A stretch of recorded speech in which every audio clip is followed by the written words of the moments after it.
Здравствуйте, мои друзья! Я очень рада, что вы заглянули ко мне на кухню.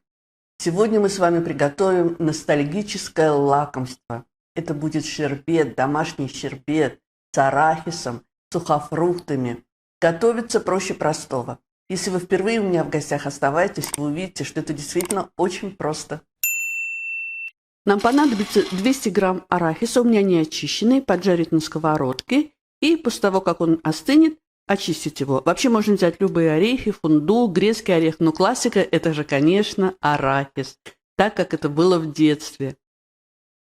Как видите, он легко чистится после того, как он пожарен, поэтому сделать это будет совсем несложно.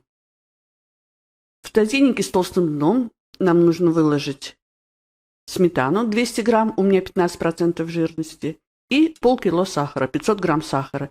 И на среднем огне нам нужно всю эту массу прогреть, чтобы сахар полностью растворился, масса стала однородным.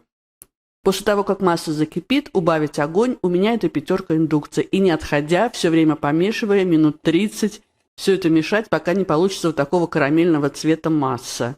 Проверяем готовность карамели, вот так капнув в холодную воду.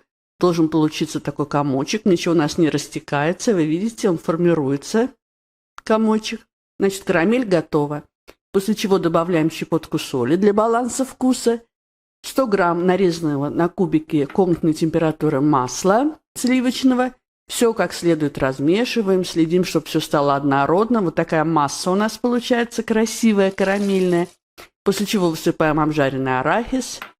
Я еще добавила 30 грамм изюма и 30 грамм вяленой клюквы.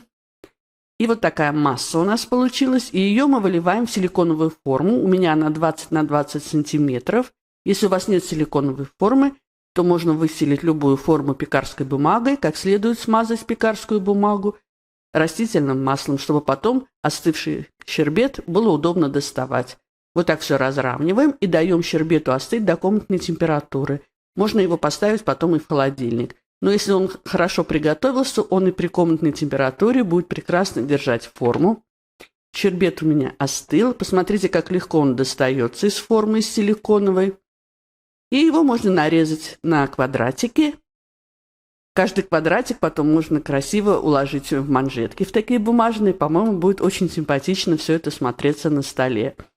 Пошаговый рецепт вы сможете прочитать в описании под видео.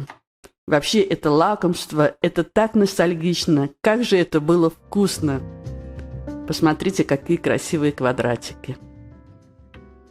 Чаепитие с этим лакомством будет таким душевным. Приготовьте. А мне будут интересны ваши комментарии. И я всегда рада вам у себя на кухне. Мира вам, радости и добра.